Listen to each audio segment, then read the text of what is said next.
Hey everybody, and welcome back to Nerd Word and America's Heroes. I'm Josh, and that's Earl. How you doing? Alright, so it's been a week since Netflix dropped their Season 2 of Daredevil, so me and Earl thought it'd be a good time to go full on into spoilers and just do an entire Season 2 breakdown. So, Earl, first topic we have is Season 1 and its flaws, or if there were any flaws. What did you see? I think there were a few. The characterization of some of the people were seemed like almost a little bit different. Karen didn't seem almost the same as she was at the end of last season. Yeah. The end of last season, she was more curious and everything. She had some kind of idea something was going on. Mm-hmm. Yet this one, when it pops up, it's like, everything's just like happy-go-lucky. Yeah. Other than that, that's the only thing I saw. Foggy was dead on. I was really kind of hoping maybe for some kind of mention early on of Jessica Jones and Luke Cage, but that's for another day. Yeah, I definitely like how they portrayed Ben Urich in Season 1, Mm-hmm. but I was really disappointed when Kingpin killed him. Yes. That's one of the big things that I thought Marvel messed up in Season 1. So, let's go into Season 2. This season was amazing. By far, DC, Marvel, and Netflix just hit it out of the ballpark once again. Let's get into the returning cast. We get Matt Murdock, Daredevil. What did you think of his evolving from Season 1? I thought it was pretty good. Charlie Cox seemed like he's getting more comfortable with the character. Yeah. The scenes where he's actually portraying Matt Murdock and going around being blind and with the cane, those seem like a little more realistic than what I've seen in other TV shows. Mm-hmm. He's pretty on point with that. His tone, he's fitting in real well with the character. I think the costuming was much better this year for Daredevil. And I want to see more of Melvin. Yes, the costume maker. Yeah, it is a bit unfortunate that us as comic book fans, we know that Melvin is going to turn into a bad guy at one point or another, but I really do like him. I do kind of wish he didn't turn into the villain he does. I don't know what it is, but I definitely like the evolving of Daredevil's costume from last season. This one, they made it a bit more. The director said that they made it a bit more flexible and more comfortable to Charlie Cox, so he can just do all his moves and whatnot. So I really enjoyed that. What do you think of Foggy and Paige in this season? I think Foggy, his last season, he really didn't have a good grip, even though he knew about Matt being Daredevil. Yeah. But I think he's just not willing anymore to take any of the crap. It's like the entire weight of the law firm falls on him while Matt's out doing his thing with Elektra and Stick. Mm-hmm. So on the non-superhero end, Foggy's, everything's on him. He's having to do all the cases. He handled the Punisher case. And he knocked it out of the park with that one. He did, with his opening remarks. Mm-hmm. I think Foggy has just had enough of that. Yeah. Did that ever happen in the comics? Did all of the weight really go to Foggy? It did on a few points. And never to the point where they were never friends or that they were enemies or anything like that. He just tolerated him more? He just tolerated it, and then at some different points when Matt kind of went off the rail as Daredevil and didn't come in and didn't do things, Foggy just kind of did his own thing. Okay. What do you think of Paige and her evolution in Season 2? I think this time she has more of a purpose. Mm-hmm. She's actually in this, she befriends the Punisher. She has a bit more character story. Yeah, and she saves his life, and she's more in depth with the law firm. She's not just a secretary. She's actually, acting like a paralegal would, going out, getting facts, looking up cases, and passing that along to Matt and Foggy. But this time, she goes way beyond the call and going out and trying to finish up some work that Ben Urich was doing. Because he had a file on her, too. And had to deal with, you hear about her brother this season, and then you come to find out her brother died. Mm-hmm.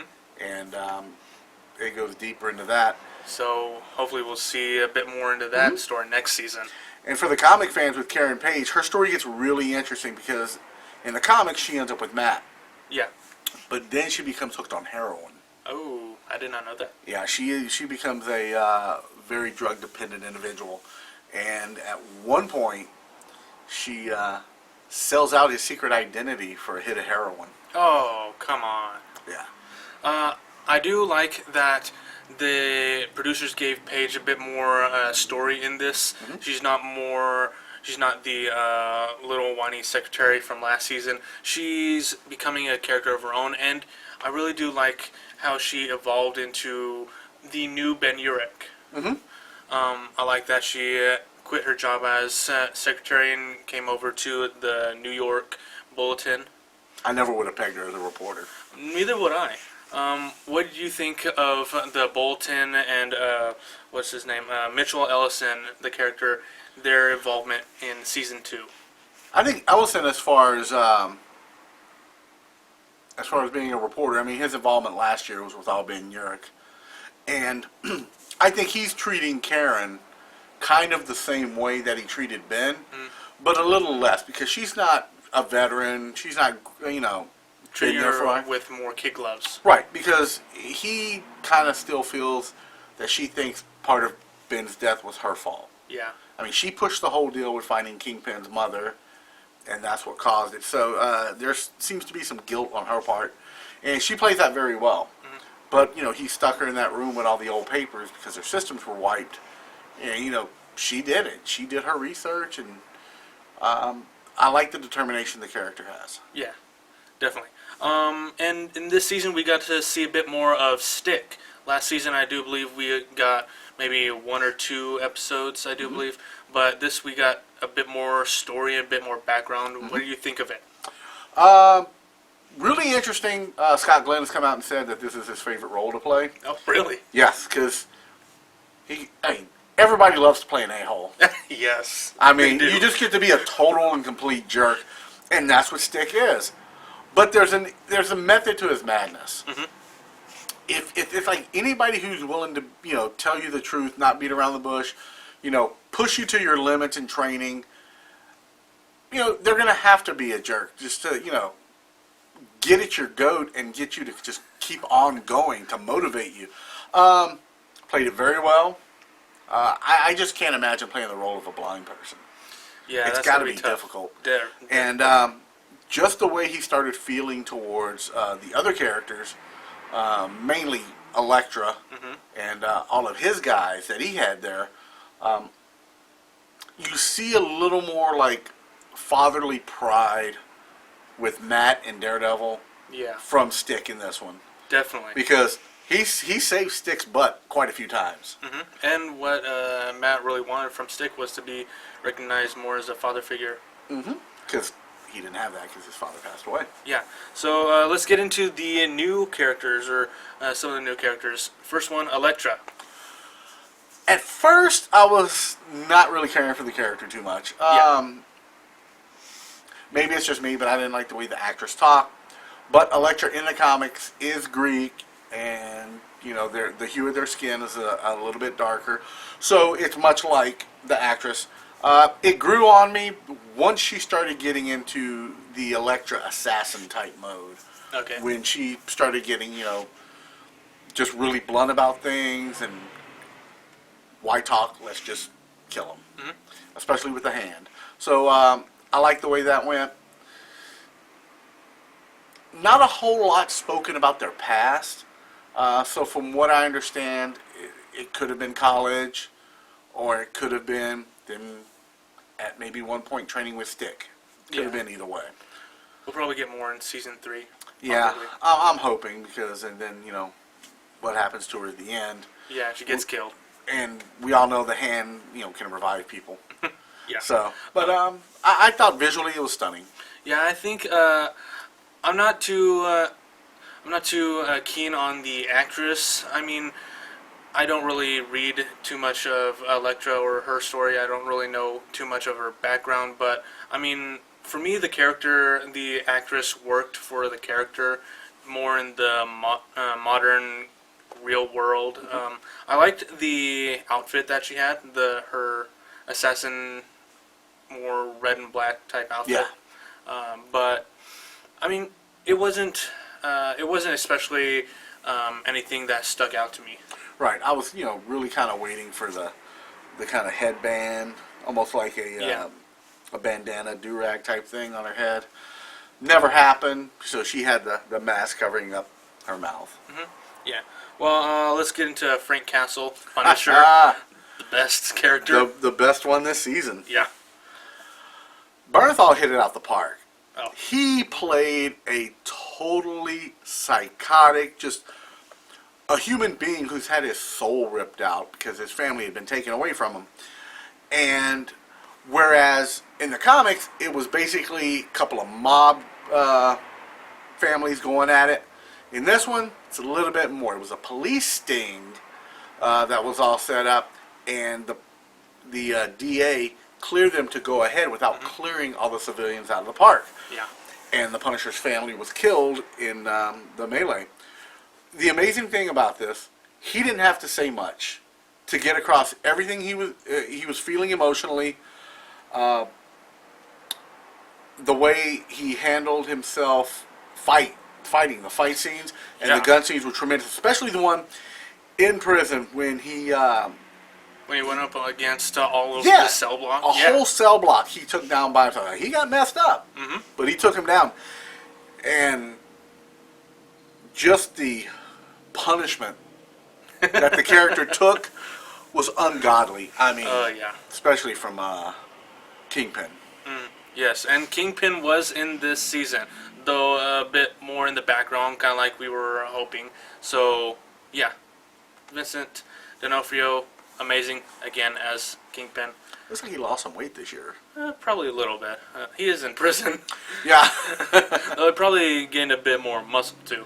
Yeah, 'cause first thing you see him, he's lifting. But yeah, Punisher, Frank Castle, John Bernthal definitely hit it out of the park. I can definitely see a Marvel Netflix Punisher TV show, but as you did say before we started recording, he will have to have a very strong cast to get it more than one season. Yeah. If they bring in Punisher Warzone, they had a character called Micro, and he handled all the surveillance stuff and all the reconnaissance and computer stuff. So if they bring him in, it would work. So what did you think of the Hand, the ninja group? I thought they were pretty good. Ninjas are ninjas, pretty much. They all dress the same. But these were actually guys who were brought back from the dead, and they did show that in the one scene in the hospital after a lot of the ninjas were killed.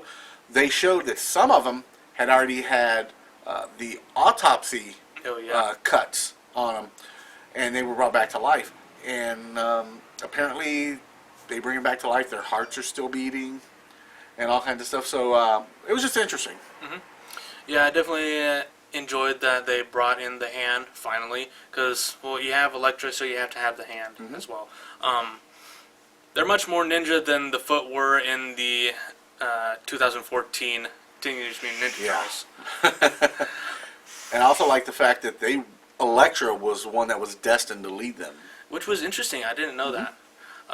But yeah, the fight scene at the end of the season was amazing. Oh, yeah. Punisher came to do some punishing, helped out a little bit, but definitely him, Matt Murdock, versus Nobu, that was pretty cool. Yeah, I thought Clancy Brown in it. It's like, there was something about when he showed up, I'm like, okay, he's playing a decent guy. This can't be right. Yeah. I mean, the Kurgan, Lex Luthor, I mean, something's wrong here. He ends up being the one who was the drug dealer who was caught in the crossfire of Castle's family dying. Yeah, he's a good actor. Definitely is. I did not expect that. I saw that scene. I was like, please don't be him. He's a good actor. I like him. Don't be him. But he was, and yeah, he's gone. So overall, what are your thoughts on season 2? Costume-wise, fantastic. Yes, definitely. Even just the casual clothes that all the characters were wearing, it's really nice. I really did like the scenes of Foggy and Matt and going to the high society and the big parties, kind of crashing these parties. Yeah, those flashbacks were cool. Yes, and that's one thing I normally don't like in shows is when they have flashbacks. I know Arrow's full of them. Oh, These worked. yes, they did. And one thing I'm glad we didn't see, Vanessa. She was just referenced throughout the entire thing. Yeah. And the fact that Stick sent somebody to kill Elektra. That, and that's why she that got mad was at him. ballsy, yeah. So, overall, I'll say out of 5, I'll give it 4.5 stars. Oh, yeah, I'll definitely give it a 4.5, big time. And I definitely like the scene at the end of the episode, at the end of the season. Matt and Paige, he reveals that he's Daredevil. Yes. And it says that cliffhanger that's leading you into 1 year from now that you have to wait. Ah! Why did I have to binge watch this? Because we're getting Luke Cage this fall. Yes. What did you think of Luke Cage? I actually missed the trailer part and haven't seen it yet, but everybody I've talked to loves it. Oh, I think it's going to be great. I mean, I like the character in Jessica Jones. Oh, I yeah. thought he was one of the best things about it. Jessica Jones, I thought was a little neurotic and little like she was hopped up on coffee all the time. But if you read the comics, you can understand why. Yeah, definitely. I'm actually wishing now that Marvel and Netflix did, instead of separately doing Luke Cage and Iron Fist, they did Heroes for Hire instead of that. Yeah, I think we might get that after the Defenders Maybe. TV show comes along. That's still one thing I'm wondering how they're actually going to make everyone gel. But I'm not going to question it. They've done great so far. Oh yeah, Marvel's doing great. DC, Their TV shows are doing okay. Yeah. I pretty much like them, maybe except Legends of Tomorrow. But our subject for next week is Batman there's vs. a lot Superman. to talk about. Yes, definitely. We're gonna do full-on spoilers. Oh, yeah. But before we leave, Earl, what are your hopes and what would you like to see in Season 3? Season 3 of Daredevil. The one thing all comic fans want to see in this, Bullseye. Yes. Everyone wants to see Bullseye. We're going to see more of the Hand. I guarantee you we're going to see in the last half of Season 3, we're going to see Elektra come back. Oh, yeah, for sure. I think you're going to see the romance between Karen Page and Matt Murdock blossom. Mm-hmm. And I think this could be the season they might turn her into a drug addict. Possibly. She will not be able to handle Matt Murdock being Daredevil and the relationship. Does she have a relationship with Matt or does she have a relationship with Daredevil? She wants the relationship with Matt, but it's going to be with Daredevil. I know, just look at Arrow with Oliver and Felicity. Yeah. Yeah, that's going sideways fast. God, that's... Just get her off the show. Yeah, definitely hoping for Bullseye. I was actually kind of expecting them not to kill Elektra until they brought in Bullseye, but it was a ballsy move, so gotta give it to them. Maybe they'll kill her the second time that way. Who knows? She might just keep on dying, keep on coming back. Yeah, exactly. They can do that. It is Marvel. But yeah, that's really all I'm hoping for Season 3. So let us know what you guys thought in the comments down below. What was your guys' favorite part of Daredevil Season 2? What do you guys hope for Season 3? If you guys have any kind of topic that you would like me and Earl to talk about, let us know in the comments down below. Otherwise, we'll see you guys next week. Take care. Bye.